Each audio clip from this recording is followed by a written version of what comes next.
बिस्मिल्लाहिर्रहमानिर्रहीम अस्सलाम वालेकुम किसान भराओ की हाल चाल है ठीक ठाक हो।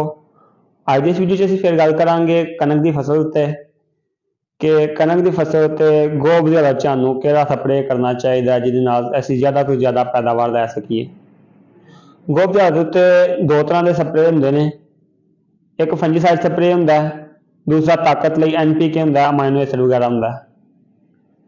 ਤੇ पहला स्प्रे जो होंगे वह तकरीबन 90 दिन की फसल से होंगे तो दूसरा स्प्रे जो होंगे वह 120 दिन की फसल के उत्ते हो रहा होंगे।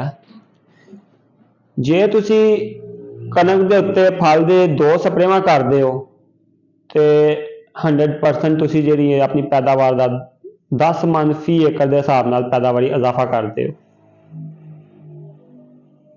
बहुत से किसान भरा जिहड़े ने खादां वगैरह का पूरा इस्तेमाल करते हैं, पोटाश भी, नाइट्रोजन भी, DAP फास्फोरस भी।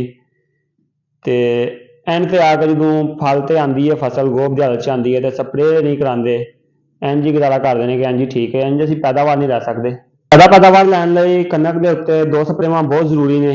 पहली स्प्रे सानूं 90 दिन के उत्ते करनी चाहिए है। 90 दिन तो सानूं सिट्टा नज़र तो नहीं आता, लेकिन जे असीं कोई एक टिलर खोलीए तो एडा कुछ सिट्टा उहदे लाजमी बनिया हुंदा है।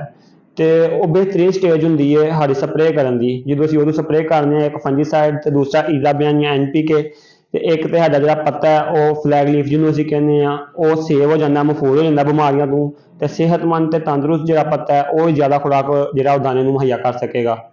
लेकिन जे असीं उस टाइम स्प्रे नहीं करांगे तो बहुत सारिया बीमारियों का हमला हुंदा है फसल के उत्ते, जिहदे नाल साडी जिहड़ी पैदावार है वह बहुत बुरी तरह मुतासर हुंदी है। दूसरा स्प्रे जिहड़ा है वह सानूं 120 दिन की फसल से इजाबियन ते टिलर का करना चाहिए। जे असीं इजाबियन ते टिलर का स्प्रे करांगे दूसरा तो उहदे नाल की होएगा, एक दाने की पढ़ाई चंगी होएगी, दूसरा एंड तक साडी फसल जिहड़ी है ज़्यादा देर तक हरी रहेगी। जिन्नी देर तक साडी फसल हरी रहेगी तो फ्लैग लीफ जिहड़ा खुराक तैयार करता रहेगा, दाने नूं खुराक मिलती रहेगी, दाना वजनी होएगा, मोटा होएगा, जिहदे नाल साडी मजमूई पैदावार वधेगी। लिहाजा हर किसान भरा नूं मेरा मशवरा है कि तुसीं एंड ते फल दीयां दो स्प्रेवां लाजमी कर दिया करो, ਉਹਦਾ ਤੁਹਾਨੂੰ बहुत ज़्यादा फायदा होएगा। जिन्होंने किसान भरावां ने इन्ना नहीं खर्चा किया, थोड़ा खर्चा किया, उन्होंने मेरा मशवरा है कि जे तुसीं थोड़ा भी खर्चा किया तो भी जे तुसीं दो स्प्रेवां फल दियां करांदे हो इजाबियन ते टिलर दियां तो तुहानूं इंशाअल्लाह बहुत ज़्यादा फायदा मिलेगा, तुहाडी पैदावार चंगी आएगी। बाकी पंजाबी च कहावत है कि जिन्ना गुड़ पाओगे मिठा उन्ना होएगा। तो बहुत सारे किसान भरा पूछ रहे हैं कि असीं क्वांटस का स्प्रे करिए या इजाबियन का करिए। टिलर तो हाँ करनी है, फंजीसाइड जिवें टिलर है तो करनी है, फंजीसाइड है जिहड़ा बीमारियों तो महफूज रखता पौधे नूं। दूसरा जिहड़ा है वह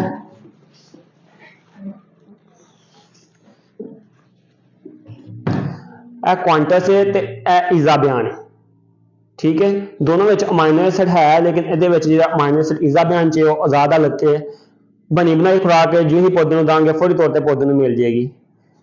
तो जी क्वांटस है ये अमाइनो एसिड कुछ आजाद हालत ने, कुछ बाउंडेड ने, कुछ फौरी तौर पर मिलेंगे तो कुछ आहिस्ता आहिस्ता पौधे को मिलते रहेंगे। बकायदा ये NPK भी मौजूद है, नाइट्रोजन भी है, पोटाशियम भी है, कैल्शियम भी है, तो फास्फोरस भी है, पोटाश भी है।